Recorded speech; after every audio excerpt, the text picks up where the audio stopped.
دیکھیے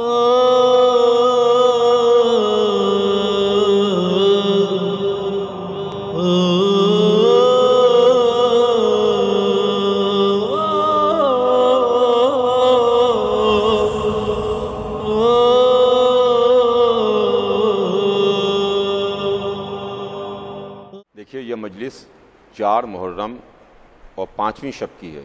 4 محرم کا دن گزر کے جو 5ویں رات آئے گی اس رات کی یہ مجلس ہے۔ فاتحہ۔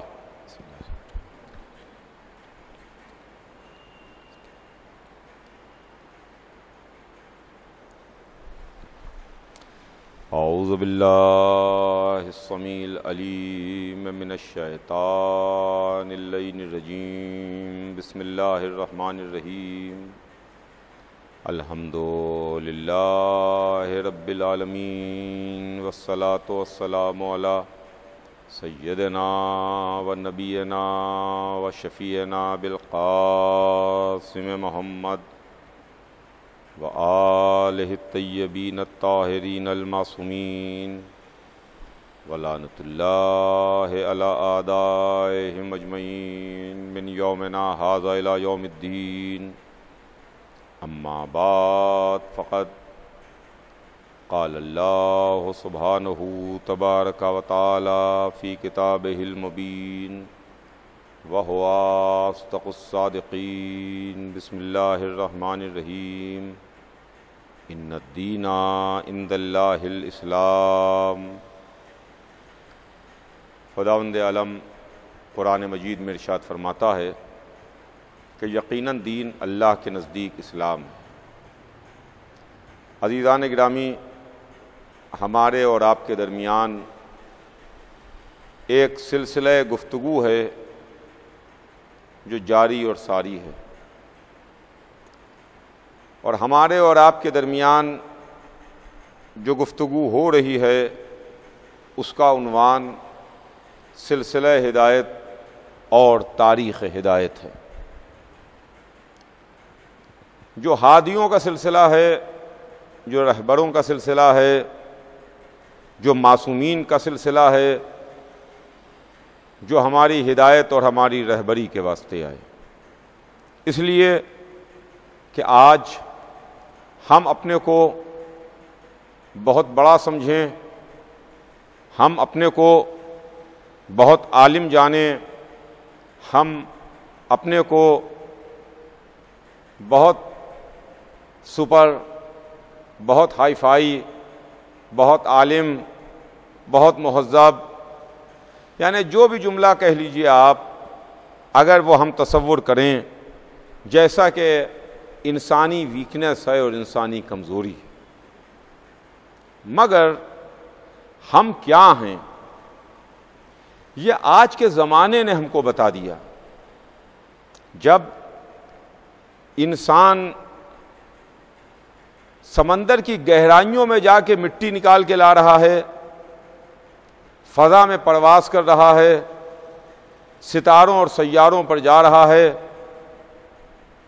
ویرانوں کو، جنگلوں کو، ریگستانوں کو اس نے گلشن بنا دیا، اونچی اونچی سینکڑوں مالے کی بلڈنگیں اس نے تیار کر دیں، کھڑی کر دیں۔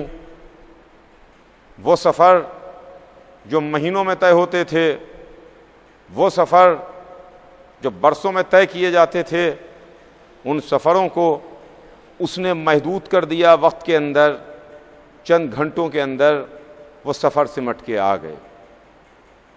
یعنی انسان نے اپنے علم کی بنیاد پر، اپنی ترقی کی بنیاد پر، اپنی صلاحیتوں کی بنیاد پر ترقی کی ہے، اور انسان اس کے ذریعے سے بڑے غرور اور بڑے تکبر میں آ گیا کہ صاحب میں یہ میں بھی بڑی ظالم چیز ہے۔ خدا نہ خواستہ کسی میں میں پیدا ہو جائے، کسی میں غرور پیدا ہو جائے اور کسی میں گھمنڈ پیدا ہو جائے، لیکن اللہ کو میں پسند نہیں ہے، خالق کو میں اچھی نہیں لگتی ہے۔ آج میرا ایک سوال ہے اپنے تمام سننے والوں سے کہ آج یہ میں کہاں چلی گئی؟ میں کہاں چلی گئی؟ ساری ترقیاں، پوری میڈیکل سائنس، سارا علم، سارا غرور، پورا تکبر، یہ اونچی اونچی آسمان کو چھوتی ہوئی عمارتیں، یہ جگمگاتے ہوئے شہر، یہ سب کس طرف چلے گئے؟ آج ایک بیماری نے، آج ایک وبا نے انسانوں کو پریشان کر دیا۔ وہ ملک جو ترقی یافتہ ہیں یا وہ ملک جو غریب ہیں، وہ قومیں جو سیاروں اور ستاروں پر جا رہی ہیں یا وہ افراد جو بھکمری کا شکار ہیں، وہ کالے، وہ گورے، وہ امیر، وہ غریب، وہ ترقی یافتہ، وہ ترقی پذیر، سب ایک ہی بلا میں گرفتار ہیں، ایک ہی طرح کی مشکل و پریشانی میں دوچار ہیں۔ اگر آج دنیا کے ایڈوانس اور سپر پاورز اور ترقی یافتہ ممالک اس کرونا جیسی بیماری اور وبا میں گرفتار ہیں، تو وہ پچھڑے ہوئے ملک، وہ پچھڑی ہوئی قومیں، وہ غریب دیش، وہ غریب لوگ، وہ جاہل انسان، یہ لوگ بھی اسی وبا، اسی بیماری اور اسی طرح کی آفت سے دوچار و پریشان۔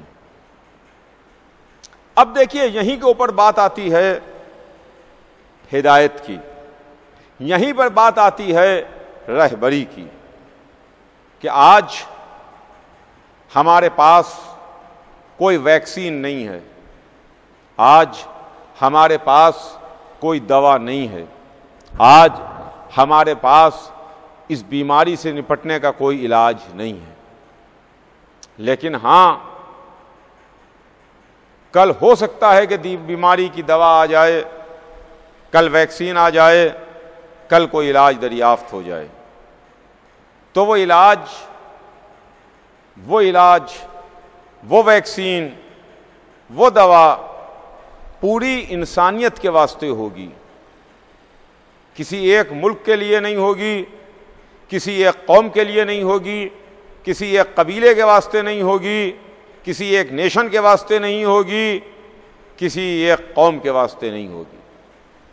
جو دوا دریافت ہوگی وہ پوری انسانیت کے واسطے دریافت ہوگی، پوری انسانیت کے واسطے دریافت ہوگی۔ تو ویسے ہی جو ہمیں بیماریوں سے بچانے کے لیے آئے، جو ہمیں صحت یافتہ رکھنے کے واسطے آئے، جو ہمیں صحت دینے کے واسطے آئے، جو ہمیں ہدایت کا راستہ بتانے کے واسطے آئے، جو ہماری بیماریاں دور کرنے کے واسطے آئے، وہ ہادی، وہ رہبر نہ کسی ایک قوم کے واسطے تھے، نہ کسی ایک ملک کے واسطے تھے، نہ ایک قبیلے کے واسطے تھے، نہ کسی چند لوگوں کے واسطے تھے، بلکہ وہ پوری انسانیت کے واسطے تھے، پوری انسانیت کے واسطے تھے، پوری ہیومینٹی کے واسطے تھے۔ دوا کسی ایک ملک نے دریافت کی اور وہ ویکسین لوگوں کے لگنا شروع ہوئی، علاج شروع ہوا، لوگ بیماری سے صحت یافتہ ہونے لگے، صحت پانے لگے، بیماری سے محفوظ ہونے لگے۔ لیکن کچھ لوگوں نے یہ کہا کہ صاحب ہم تو یہ دوا استعمال نہ کریں گے، ہم تو یہ دوا استعمال نہ کریں گے، ہمیں تو یہ دوا اچھی نہیں لگتی، ہماری سمجھ میں یہ دوا نہیں آ رہی ہے۔ تو آپ کو اختیار ہے، آپ کے لیے کوئی زبردستی نہیں ہے کہ ڈاکٹر یا وہ فرم جس کی یہ میڈیسن ہے، جس کی یہ دوا ہے، جس کی یہ ویکسین ہے، وہ زبردستی آپ کے سر کے اوپر آگے کھڑی ہو جائے اور کہے نہیں صاحب آپ کو تو یہ استعمال کرنا ہی کرنا ہے، آپ کے لیے تو لازم ہے، آپ کے لیے تو کمپلسری ہے، ضرور آپ کو یہ استعمال کرنا ہے۔ نہیں، آپ استعمال نہ کیجئے، اگر آپ استعمال نہ کیجیے گا تو آپ بیمار رہیے گا، اور اس بیماری کا نقصان یہ ہوگا کہ خود تو بیمار رہیے گا، اپنی بیماری سے دوسروں کو بھی انفیکٹڈ کر دیجیے گا، دوسروں میں بھی انفیکشن پھیلا دیجیے گا، دوسروں میں بھی مرض پھیلا دیجیے گا۔ لہذا دوا کیجیے، خود بھی محفوظ رہیے، دوسروں کو بھی محفوظ رکھیے۔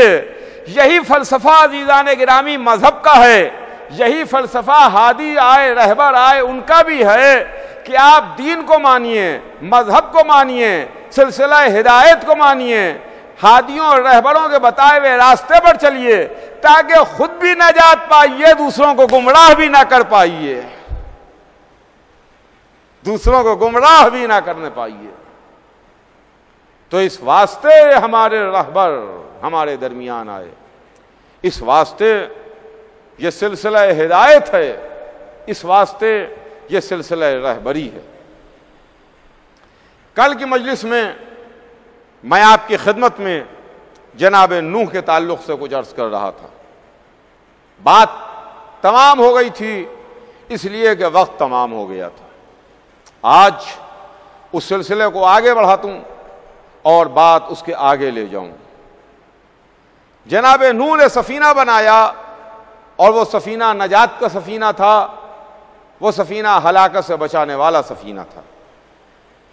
جس نے نجات سے بچایا، جس نے ہلاکت سے بچایا، جس نے ڈوبنے سے بچایا۔ مگر کن کو؟ وہ لوگ جو سفینے میں آ گئے، جو کشتی میں آ گئے۔ جنہوں نے سفینہ چھوڑ دیا وہ کشتی میں نہیں آئے، وہ ڈوب گئے، غرق ہو گئے، ہلاک ہو گئے۔ اور جو سفینے میں آ گئے وہ نجات پا گئے، وہ بچ گئے۔ یہ نوح کا سفینہ ہے جو ہلاکت سے بچانے والا ہے۔ رسول کا بھی ایک سفینہ تھا، میں نے کل عرض کیا تھا آپ کی خدمت میں، جس کے واسطے رسول نے فرمایا کہ میرے اہل بیت کی مثال سفینہ نوح کی ہے۔ رسول نے اپنے دل کے ٹکڑوں کا سفینہ بنایا، وہ سفینہ اہل بیت تھا۔ یہ سفینہ نوح تھا، مگر دونوں سفینوں میں فرق ہے۔ توجہ چاہوں گا اپنے تمام سننے والوں کی، بہت زیادہ میں آپ کی توجہ کا طالب ہوں، آپ غور فرمائیے جو بات میں آپ کی خدمت میں عرض کرنے کی کوشش کر رہا ہوں۔ نوح کا سفینہ بھی سفینہ ہے، محمد کا بنایا ہوا سفینہ بھی سفینہ ہے۔ وہ لکڑی کا سفینہ ہے، وہ نبی کے دل کے ٹکڑوں کا سفینہ ہے۔ یہ سفینہ بھی ہلاکت سے بچانے والا، وہ سفینہ بھی ہلاکت سے بچانے والا۔ یہ سفینہ بھی نجات دینے والا، وہ سفینہ بھی نجات دینے والا۔ یہ سفینہ بھی ڈوبنے سے بچانے والا، وہ سفینہ بھی ڈوبنے سے بچانے والا۔ مگر دونوں سفینوں میں فرق ہے، ایک چھوٹے نبی کا سفینہ ہے، ایک بڑے نبی کا سفینہ ہے۔ نوح چھوٹے نبی ہیں، محمد بڑے نبی ہیں۔ آپ کہیے گا چھوٹے اور بڑے نبی کا کیا فرق ہے، ان دونوں نبیوں کے سفینے میں کیا فرق ہے، وہ میں ابھی آپ کی خدمت میں واضح کرتا ہوں کہ دیکھیے دونوں میں فرق یہ ہے کہ نوح کا سفینہ بھی سفینہ ہے، سفینہ اہل بیت بھی سفینہ ہے، یہ بھی ہلاکت سے بچانے والا، وہ بھی ہلاکت سے بچانے والا، یہ بھی نجات دینے والا، وہ بھی نجات دینے والا، یہ بھی محفوظ رکھنے والا، وہ بھی محفوظ رکھنے والا۔ اس میں بھی نبی نے بلایا، اس میں بھی نبی نے بلایا، مگر دونوں میں ایک فرق یہ ہے کہ سفینہ نوح نجات دے گا مگر وقتی طور پر نجات دے گا، سفینہ اہل بیت نجات دے گا مگر دائمی نجات دے گا، ہمیشہ ہمیشہ کی نجات دینے والا ہے۔ سفینہ نوح وقتی نجات دینے والا ہے۔ سفینہ نوح جا کے کوہ جودی پر ٹھہرا، سفینہ اہل بیت جا کے در جنت پر رک جائے گا۔ وہ پہاڑی پر جا کے ٹھہرا، یہ در جنت پر آ کے رکا۔ مگر جب پانی ختم ہو گیا، آسمان سے بارش رک گئی، زمین کا پانی خشک ہو گیا، اب جو سفینے سے لوگ نکل کے دوبارہ پھر خشکی پر اور زمین پر آئیں گے، تو اب ہلاکت سے بچانے کی ذمہ داری نوح کی نہیں ہے، اب نجات کی ذمہ داری نوح کی نہیں ہے، جب تک کہ عذاب کا پانی رہا تب تک کہ ہلاکت سے بچانے کی ذمہ داری تھی۔ اب تم زمین پر آ گئے، اب تم خشکی پر آ گئے، اب جیسا کرو گے ویسے ہی تمہارا انجام ہوگا، ویسے ہی تم کو انعام ملے گا اور تمہیں ریوارڈ ملے گا۔ مگر سفینہ اہل بیت ایسا سفینہ نہیں ہے جو سفینہ اہل بیت میں آ گیا، اب جو یہ سفینہ چلا تو یہ جا کے ٹھہرا کہاں؟ در جنت پہ جا کے رکا، در جنت پہ جا کے ٹھہرا، اور جو در جنت پہ جا کے ٹھہرا تو وہاں پر علی کی آواز ہماری کانوں میں سنائی دی، علی کی آواز ہمیں کانوں سے ٹکرائی کہ شیعتنا معنا، ہمارے شیعہ ہمارے ساتھ رہیں گے، وفی درجتنا، اور ہمارے درجے ہی میں رہیں گے۔ سبحان اللہ سبحان اللہ، کیا کہنا سفینہ اہل بیت کا۔ سفینہ اہل بیت لے جا کے در جنت پہ اتارے گا، جہاں مالک جنت مل جائے گا جو اپنے درجے میں لے جائے گا۔ عزیزان گرامی، یہ نوح کا سفینہ ہے۔ کربلا میں بھی طوفان تھا، حسین سفینہ نجات ہیں، حسین کشتی نجات ہیں۔ کربلا میں بھی طوفان اپنے شباب پر تھا، وہ طوفان یزیدیت کا طوفان تھا، وہ طوفان ایک ایسا طوفان تھا، ایک ایسا سیلاب تھا، ایک ایسا ڈبونے والا پانی تھا جس میں سب ڈوبے۔ کون کون نہیں ڈوبا؟ کون کون نہیں ڈوبا؟ آپ جائیے تاریخ میں دیکھیے، تاریخ میں جا کے مطالعہ کیجئے، کون کون نہیں ڈوبا، کس کس کو یزید نے نہیں خریدا۔ جو یزید کے ہاتھ پر بک گیا وہ ڈوب گیا، جس نے یزید کے ہاتھ پر بیعت کر لی وہ چلا گیا، وہ ڈوب گیا، وہ غرق ہو گیا، وہ ہلاک ہو گیا۔ کیا حاجی نہیں ڈوبے؟ کیا صحابی نہیں ڈوبے؟ کیا مورخ نہیں ڈوبے؟ کیا بڑی بڑی داڑھیاں نہیں ڈوبی؟ نہیں ڈوبے؟ کیا تسبیحیں نہیں ڈوبی؟ کیا مصلے نہیں ڈوبے؟ جس نے یزید کے ہاتھ پر بیعت کی سب ڈوبے۔ اگر نہیں ڈوبی تو امامت، اس لیے ایک سفینہ حسین کے پاس بھی تھا، ایک سفینہ حسین کے پاس بھی تھا، اس لیے کہ حسین سفینہ نجات ہیں، حسین نجات کی کشتی ہیں۔ اگر یقین نہ آئے تو میرے ساتھ کربلا چلیے اور میں آپ کو دو منظر دکھا دوں، دو منظر آپ کی خدمت میں پیش کروں۔ شب عاشور ہے، لشکر یزید ہے، لشکر یزید میں یزید کے دو سپاہی ہیں، فوج کے دو کمانڈر ہیں، ایک عمر سعد، ایک حر۔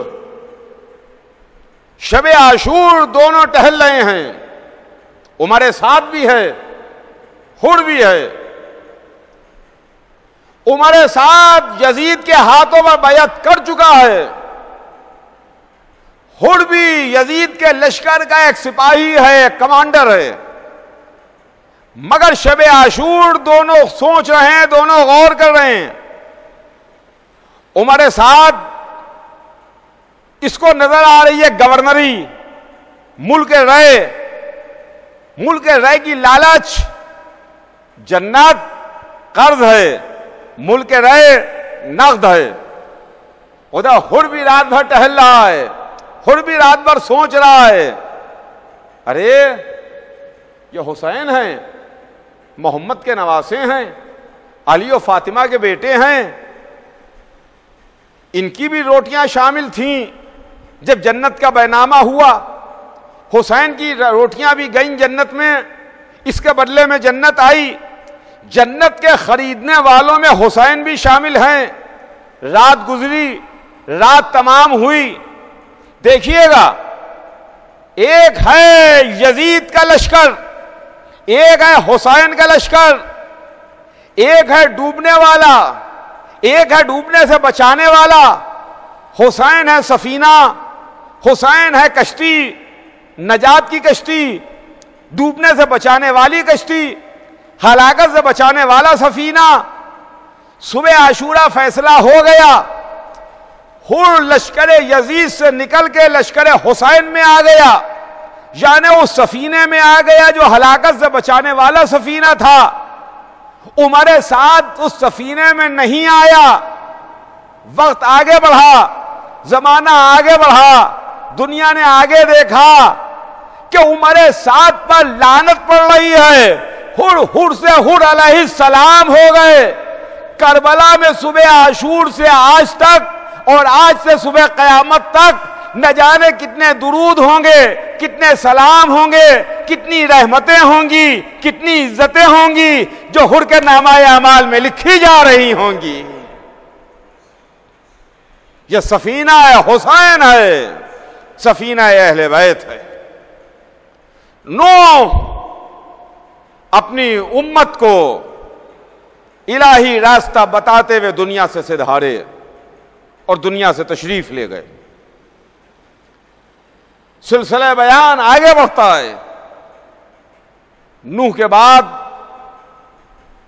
اس کائنات عالم میں جو سب سے بڑا نام آتا ہے وہ نوح کے بعد نام جناب ابراہیم کا نام ہے۔ جناب ابراہیم نبی بھی ہیں، جناب ابراہیم معصوم بھی ہیں، جناب ابراہیم منتخب کردہ پروردگار بھی ہیں، اور جناب ابراہیم اولوالعزم پیغمبروں کی فہرست میں دوسرے ہیں۔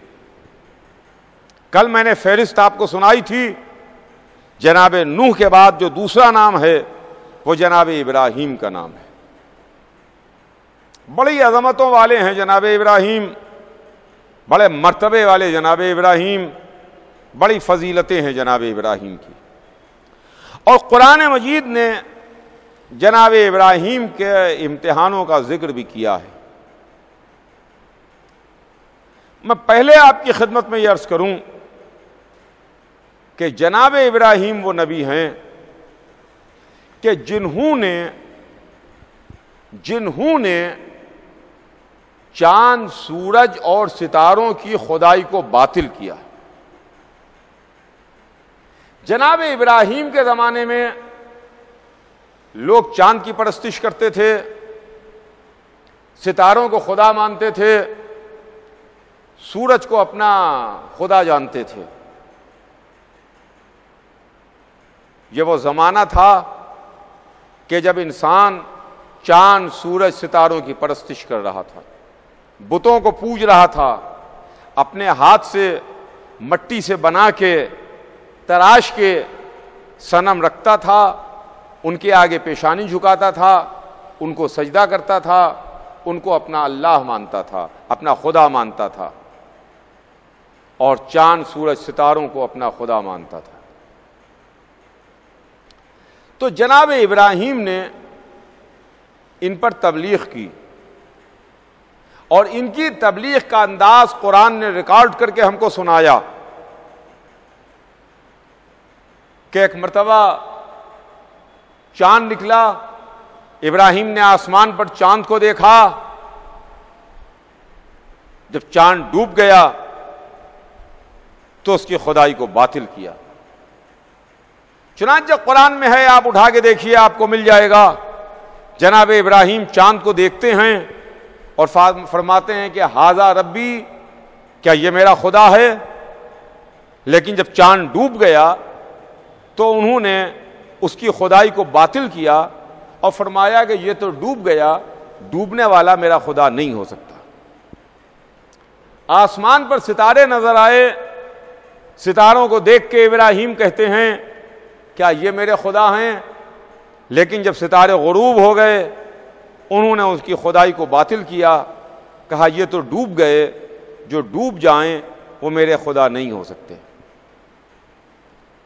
صبح ہوئی، سورج نکلا، سورج کو ابراہیم نے دیکھا اور دیکھ کے فرمایا کہ ھذا ربی ھذا اکبر، کیا یہ میرا خدا ہے؟ یہ تو سب سے بڑا بھی ہے۔ لیکن شام ہوتے ہوتے جب سورج بھی غروب ہو گیا تو سورج کی خدائی کو یہ کہتے ہوئے ابراہیم نے باطل کیا کہ یہ تو ڈوب گیا، جو شے ڈوب جائے وہ میرا خدا نہیں ہو سکتی۔ تو عزیزان گرامی، یہ جناب ابراہیم کے زمانے میں ابراہیم کا انداز تبلیغ تھا۔ پہلے ایک چیز کو دیکھ کے سوالیہ نشان لگاتے ہیں، کیا یہ میرا خدا ہے؟ کیا یہ میرا خدا ہے؟ کیا یہ میرا خدا ہے؟ یہ تو سب سے بڑا بھی ہے، یہ تو اکبر بھی ہے۔ مگر جب وہ چیزیں ڈوب جاتی ہیں، غروب ہو جاتی ہیں، تو ان کی خدائی کو یہ کہہ کے باطل کر دیتے ہیں کہ یہ تو ڈوب گئیں، یہ غروب ہو گئیں، یہ میرے خدا نہیں ہو سکتی۔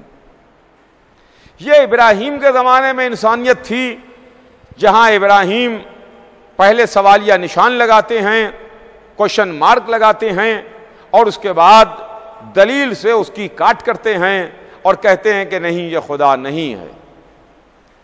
زمانہ آگے بڑھا، دنیا محمد و آل محمد کے در تک آئی، لوگ ابھی بھی پرستش کر رہے تھے، چاند کی پرستش ہو رہی تھی، ستاروں کی پرستش ہو رہی تھی، سورج کو خدا مانا جا رہا تھا۔ جو کام ابراہیم کے زمانے میں ہو رہا تھا وہی کام محمد و آل محمد کے زمانے میں بھی تھا۔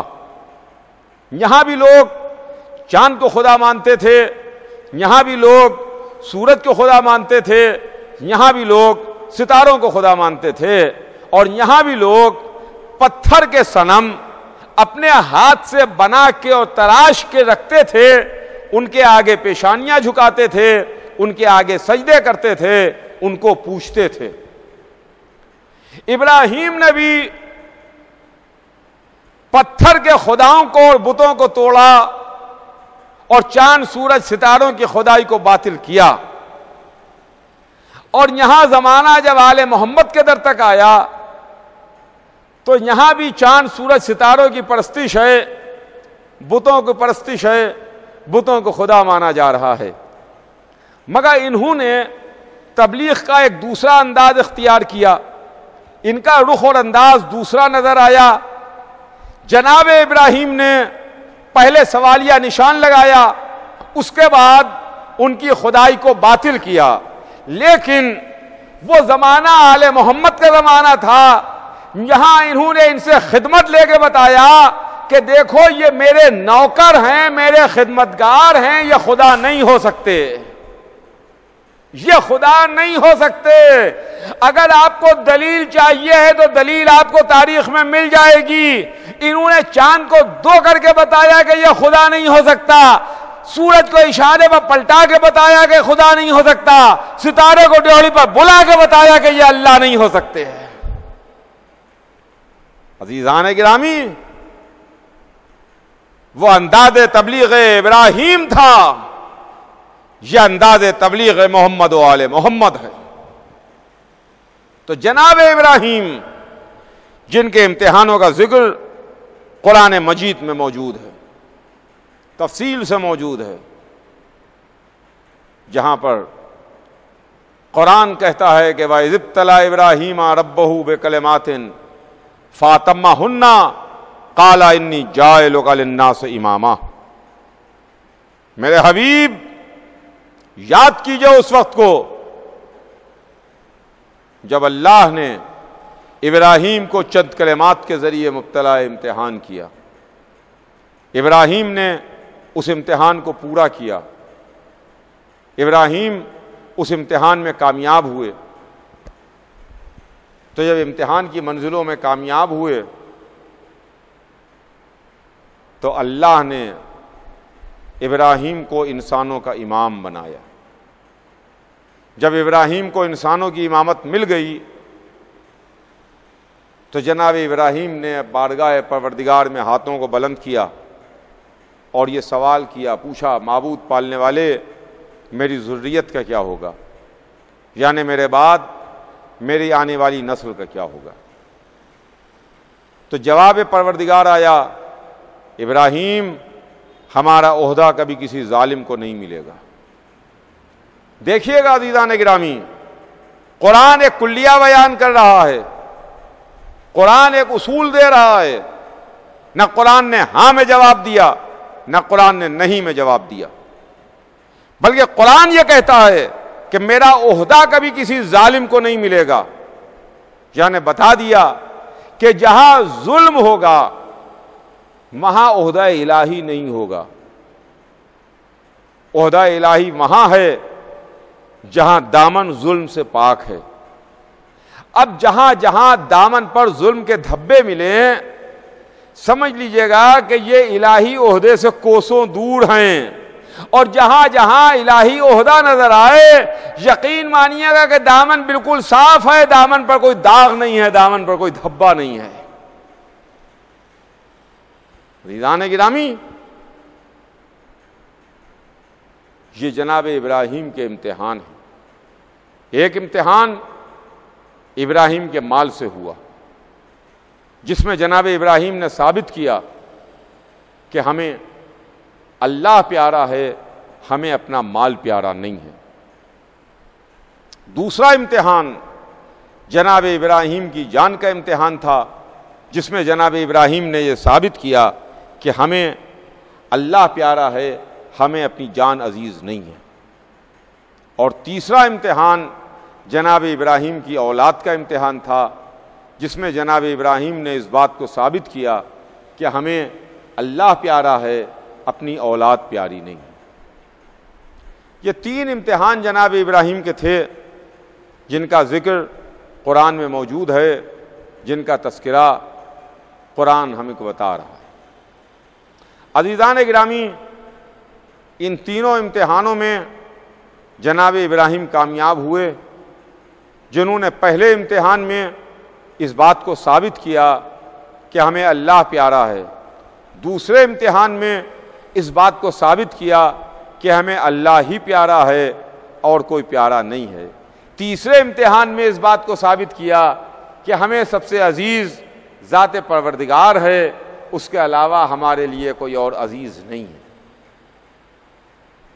یہ تین امتحان جناب ابراہیم کے ہیں، مگر تین امتحانوں میں چاہے وہ مال کا امتحان ہو، چاہے وہ ان کی جان کا امتحان ہو، چاہے وہ ان کی اولاد کا امتحان ہو،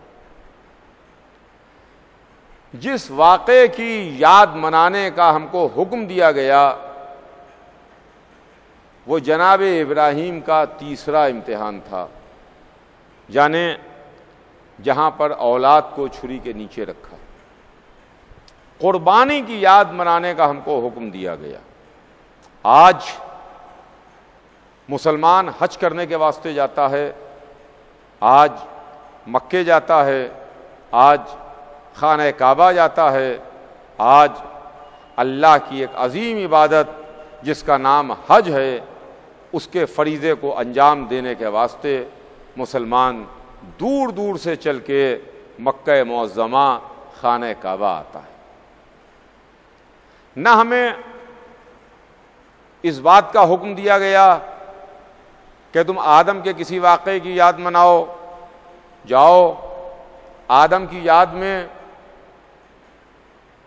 گیہوں توڑ کے کھا لو، آدم نے بھی کھایا تھا، جاؤ نوح کی یاد میں ایک سفینہ بناؤ، نہیں، سفینے کا بھی ہم کو حکم بنانے کا نہیں دیا گیا۔ ابراہیم نے اپنا مال اللہ کی راہ میں سرکار میں دے دیا تھا، تم بھی یاد ابراہیم میں اپنا مال دے دو، ایسا ہمیں حکم نہیں دیا گیا۔ ابراہیم کو آگ میں ڈالا گیا، تم بھی کچھ دیر آگ کی حرارت کا احساس کر لو، ایسا ہمیں حکم نہیں دیا گیا۔ ہاں ہمیں یہ حکم دیا گیا کہ تم اس قربانی کی یاد مناؤ،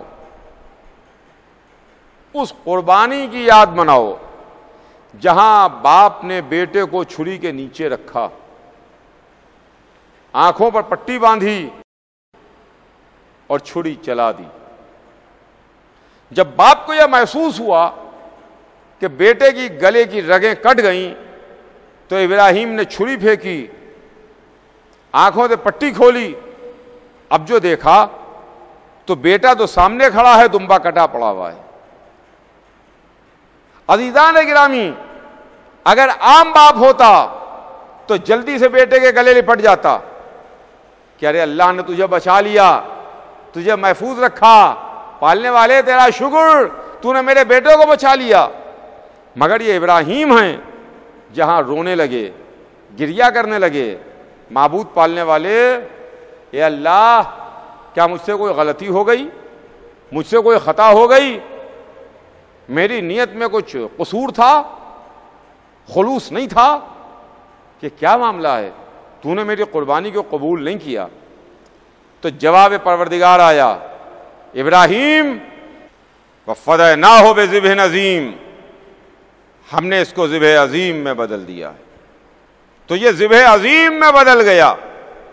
قربانی ابراہیم و اسماعیل ہے عزیزان گرامی، جس کی یاد منانے کا ہم کو ذکر حکم دیا گیا۔ ابراہیم و اسماعیل وفدیناہ بذبح عظیم، ہم نے اس کو ذبح عظیم میں بدل دیا، یہ نہ قربانی تمہاری قبول کر لی، ذبح عظیم میں بدل دیا۔ یہ ذبح عظیم کیا ہے؟ ذبح عظیم کیا ہے؟ پوچھئے علماء اسلام سے کہ قرآن ذبح عظیم کس کو کہہ رہا ہے؟ ذبح عظیم سے مراد کیا ہے؟ ذبح عظیم سے مراد کیا ہو سکتا ہے؟ تو جب ہم نے تلاش کیا اور ہم نے ڈھونڈا تو ہمیں علماء اسلام تو نہ بتا پائے، کسی نے کچھ بتایا، کسی نے کچھ بتایا، کسی نے کچھ بتایا، اور عزیزان گرامی ہماری حیرت کی انتہا نہ رہی جب بڑے بڑے علماء اسلام انہوں نے قرآن جیسی عظیم کتاب کی اس آیت کی اس طریقے سے تشریح کی کہ صاحب عظیم سے مراد وہ دمبا ہے جو جنت میں گھاس چرتا رہتا ہے۔ غور کیجئے گا آپ، جو جنت میں گھاس چرتا ہے، اور وہ اسماعیل کا فدیہ قرار پایا۔ اچھا جب آل محمد کا دامن چھوٹتا ہے تو ایسے عظیم نظر آتے ہیں، مگر عزیزان گرامی ذبح عظیم وہ کربلا کا واقعہ ہے، محمد کے نواسے کی شہادت ہے، جس نے اسلام کو صبح قیامت تک کے واسطے ایک نئی زندگی دے دی، ایک نئی حیات دے دی۔ یہ محرم کیا ہے؟ یہ عزاداری کیا ہے؟ یہ مجلس و ماتم کیا ہے؟ یہ سبیلے کیا ہیں؟ افسوس اس سال تو اس طرح سے ہم عزا نہیں کر پا رہے ہیں، اس سال تو ہم اس طرح سے عزاداری نہیں کر پا رہے ہیں، لیکن ہر سال ہم نے اسی طرح سے عزاداری کی، اور ہر سال اسی طرح سے امام حسین علیہ السلام کا غم منایا کہ مجلس ہے، ماتم ہے، جلوس ہے، سبیلے ہیں، گریہ و بکا ہے۔ انشاءاللہ آئندہ سال نیکسٹ ایئر پھر ہم اسی شان و شوکت کے ساتھ عزاداری کریں گے جس طریقے سے ہم عزاداری کرتے چلے آئے ہیں۔ مگر ہماری عزاداری پر، ہمارے مراسم عزا پر آج اعتراض ہوتا ہے کہ صاحب یہ تو 1400 برس پرانی یادگار ہے، یہ حسین ابن علی پر رونا کیسا، یہ سینہ زنی کیسی، یہ ماتم کیسا، یہ گریہ کیسا، یہ سیاہ لباس کیسا، یہ سبیلیں کیسی، یہ جلوس کیسے، یہ علم کیسے، یہ تعزیے کیسے، یہ سب کیا ہے؟ یہ سب کیا چیز ہے؟ شہادت حسین تو 1400 برس پہلے ہو گئی، لیکن یہ سب آپ کاہے کی یادگار منا رہے ہیں؟ تو ہم نے بھی علماء اسلام سے ہاتھ جوڑ کے کہا کہ اے علماء اسلام، بجا فرمایا آپ نے، صحیح کہا آپ نے، بالکل بالکل ہم جو عمل انجام دیتے ہیں محبت حسین میں، غم حسین میں، یاد حسین میں، آپ کی نظر میں یہ درست نہیں ہے، آپ کی نظر میں یہ صحیح نہیں ہے. ہم اگر حسین پر آنسو بہائیں تو آپ کی نظر میں غلط ہے. ہم اگر سینہ زنی کریں تو آپ کی نظر میں بدعت ہے. اگر ہم کالے کپڑے پہنیں تو کالے کپڑے پہننا آپ کو اچھا نہیں لگتا. اگر ہم یا حسین کہیں تو یا حسین کی آوازیں آپ کو بری لگتی ہیں. اگر ہم سبیلیں لگائیں تو سبیل کا پانی آپ کو اچھا نہیں لگتا. تو چلیے ٹھیک ہے، اگر آپ کی یہی خوشی ہے تو یہ 1400 برس پرانے رسم و رواج، یہ 1400 برس پرانی حسین ابن علی کی یاد ہم نہیں منائیں گے. نہ ہم روئیں گے، نہ ہم سینہ زنی کریں گے، نہ ہم عزاداری کریں گے، نہ ہم مجلس و ماتم کریں گے، نہ ہم سبیلیں لگائیں گے، نہ ہم جلوس اٹھائیں گے. مگر ہماری بھی ایک بات آپ کو ماننا پڑے گی، ہماری بھی ایک شرط ہے، اسے آپ کو ماننا پڑے گا. ہماری بات اور ہماری شرط یہ ہے کہ دیکھیے یہ واقعہ کربلا تو لگ بھگ 1350 برس پرانا واقعہ ہے، 1400 برس اس کو ہو رہے ہیں. لیکن یہ قربانی ابراہیم و اسماعیل یہ تو کئی ہزار برس پرانا واقعہ ہے. جناب ابراہیم و اسماعیل کا جو واقعہ ہے یہ تو بہت پرانا واقعہ ہے. حضور سرور کائنات سے پہلے گزرے ہیں جناب عیسیٰ، ان سے پہلے ہیں جناب موسیٰ، اور ان سے بھی پہلے ہیں جناب ابراہیم. تو یہ جناب ابراہیم کا واقعہ ہے ہزاروں برس پرانا. تو چلیے ہم اور آپ دونوں مل کے بیٹھ جائیں، سارے اختلافات بھلا دیں، سارے جھگڑوں کو ختم کر دیں، سر جوڑ کے بیٹھیں اور بیٹھ کر کے کچھ چیزیں آپ ختم کیجئے، کچھ چیزیں ہم ختم کریں. ہمارے جو رسم و رواج ہیں، ہمارے جو مراسم عزاداری ہیں، یہ تو ابھی 1350-1400 برس پرانے ہیں. لیکن حج میں جو ہوتا ہے یہ تو ہزاروں برس پرانا ہے. حج میں جو ہر سال ہم ارکان بجا لاتے ہیں یہ کیا ہیں؟ اس کو بھی ختم ہونا چاہیے. اس کے لیے بھی علماء اسلام کی میٹنگ ہونا چاہیے. اس کے لیے بھی علماء اسلام کو سر جوڑ کے بیٹھنا چاہیے، اس واسطے کہ اگر آج کچھ سو کارڈ ترقی یافتہ لوگوں کو، کچھ سو کارڈ نام نہاد انٹلیکچوئلز کو یہ ہماری عزاداری اچھی نہیں لگتی، تو کچھ سو کارڈ اسلام کے دشمنوں کو ارکان حج پسند نہیں آتے. توجہ چاہوں گا عزیزان گرامی، کچھ اسلام مخالف طاقتوں کو، کچھ نام نہاد لوگوں کو، کچھ ترقی یافتہ ممالک کو یہ جو 1400 برس سے یہ جو ہم ارکان حج بجا لا رہے ہیں ہزاروں برس پرانے، یہ اچھے نہیں لگ رہے ہیں. اور وہ یہ اعتراض کرتے ہیں کہ صاحب یہ آپ کے مراسم ہماری سمجھ میں نہیں آتے، یہ حج ہماری سمجھ میں نہیں آتا، یہ قربانی ہماری سمجھ میں نہیں آتی، یہ کعبے کا طواف ہماری سمجھ میں نہیں آتا، یہ صفا و مروہ کے درمیان دوڑنا ہماری سمجھ میں نہیں آتا، یہ مینا میں جا کے سر پر استرا پھروانا، سر کو گھٹوانا، بال کا اتروانا ہماری سمجھ میں نہیں آتا، یہ شیطان کو کنکریاں مارنا اور پتھر مارنا ہماری سمجھ میں نہیں آتا. تو چلیے ہم اور آپ مل کے بیٹھ جائیں، پہلے ہزاروں برس پرانے واقعے سے اعتراض کے لائق کچھ باتوں کو آپ ختم کیجئے، اور اس کے بعد 1400 برس پرانے واقعے کی کچھ چیزوں پر ہم غور کرتے ہیں. میں یہ نہیں کہہ رہا ہوں کہ اس کو ختم کرتے ہیں، بلکہ اس پر غور کرتے ہیں. آج کا وقت تمام ہے، 24 گھنٹے کا وقت دے رہا ہوں آپ کو. کل رات تک آپ غور کیجئے گا، سوچئے گا اور اس کے بعد ہمارے اور آپ کے درمیان اس سلسلے میں بات ہوگی۔ آج وقت تمام، بات تمام، 24 گھنٹے کا وقت ہے۔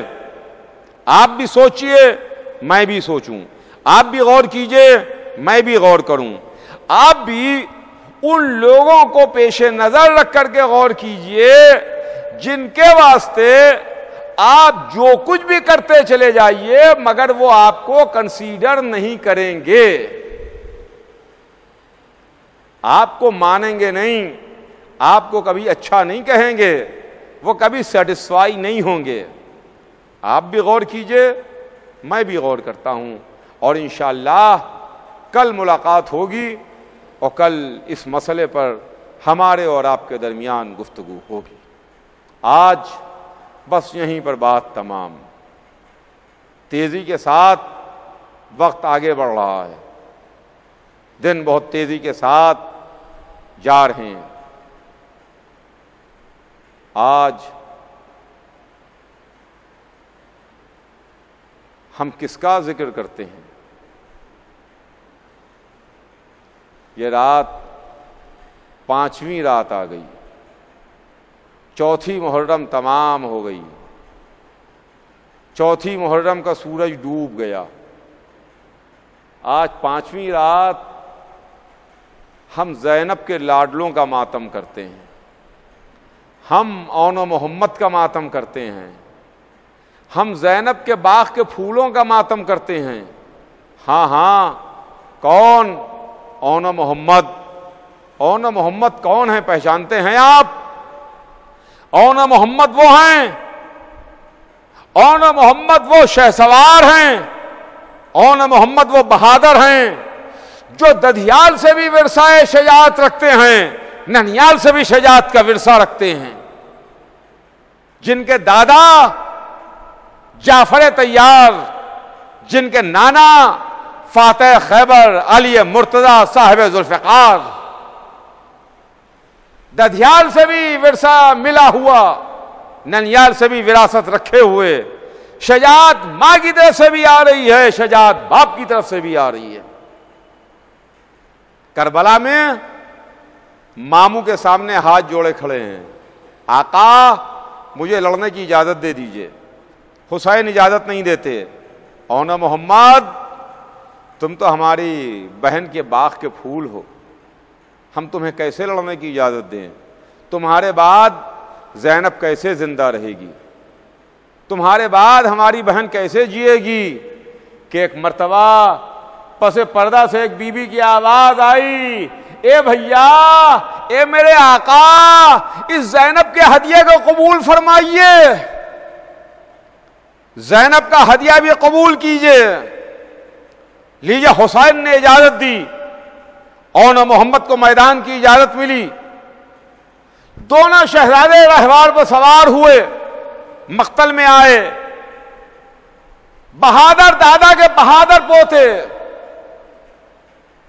شجاع نانا کے شجاع نواسے، میدان میں بے نیام تلوار لیے ہوئے فوجوں پر جھپٹے، بڑھ بڑھ کے حملے کیے، اور تاریخ لکھتی ہے کہ اون محمد لڑتے ہوئے میدان میں بہت دور تک چلے گئے، تلوار چلا رہے تھے، اپنے ماموں کا دفاع کر رہے تھے، دشمنوں کو چن چن کے ہلاک کر رہے تھے، دشمنوں کو چن چن کے مار رہے تھے، لیکن دونوں شہزادے پیاسے بچے کہاں تک لڑتے، کہاں تک تلوار چلاتے؟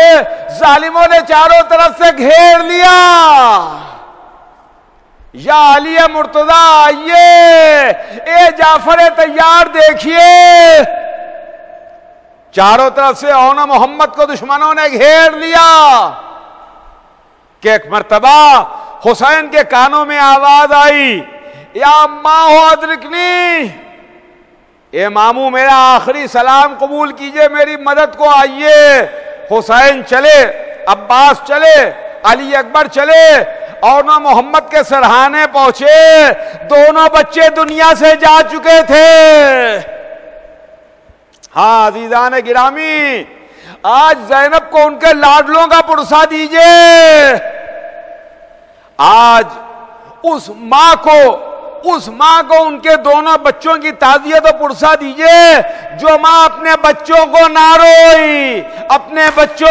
روئی، جب بھی روئی تو حسین پر روئی، ارے میرا بھیا، ارے میرے بھیا حسین۔ اون و محمد کے لاشیں عباس و حسین لیے ہوئے آئے، ایک میت کو حسین نے اٹھایا، ایک جنازے کو عباس نے اٹھایا، در خیمہ پر لائے، میتوں کو رکھا۔ بڑا مشکل موقع تھا حسین کے واسطے، کیسے زینب سے کہیں اے بہن اب تمہارے بچے نہ رہے، اے بہن اون و محمد دنیا سے سدھار گئے، اے بہن اب اون و محمد دنیا میں نہیں ہیں۔ کیسے ماں سے کہیں، کیسے بہن سے کہیں، کیسے بہن کو یہ خبر دیں کہ تمہارے بچے نہ رہے کہ ایک مرتبہ آواز دی بہن، اے میری بہن زینب اون و محمد آ گئے، تمہارے بچے آ گئے، تمہارے فرزند آ گئے۔ اب جو ماں در خیمہ پر آئی، بچوں کی میتوں کو دیکھا تو ہم نے دیکھا کہ ماں اپنا سر پیٹے گی، ماں اپنے بال کھولے گی، ماں اپنے چہرے پر تماچے مارے گی اور کہے گی میرے بچوں تمہارے جانے کے بعد تمہاری ماں اجڑ گئی، تو ماں کا باغ اجڑ گیا، ماں کی کھیتی ویران ہو گئی، ماں کی گود اجڑ گئی۔ زینب گریا کرے گی، زینب بین کرے گی، زینب آنسو بہائے گی، زینب ماتم کرے گی، لیکن ہماری حیرت کی انتہا نہ رہی کہ جب ہم نے دیکھا کہ آہستہ سے زینب قدم رکھتی ہوئی آگے بڑھی، غور سے دونوں بچوں کی میتوں کو دیکھا اور دیکھ کے ایک مرتبہ اپنی پیشانی کو خاک پر رکھ دیا۔ اے معبود پالنے والے، تیرا لاکھ لاکھ شکر، تو نے میری قربانی کو قبول کیا، مگر پالنے والے میرے بھیا کو بچا لے، میرے حسین کو بچا لے۔ میں کہوں گا بی بی اصل عاشور کیا عالم ہوا ہوگا جب آپ نے اپنے بھائی کا سر نو کے نیزہ پر دیکھا ہوگا، یہ آواز سنی ہوگی، الا قتل الحسین بکربلا، الا ذبح الحسین بکربلا۔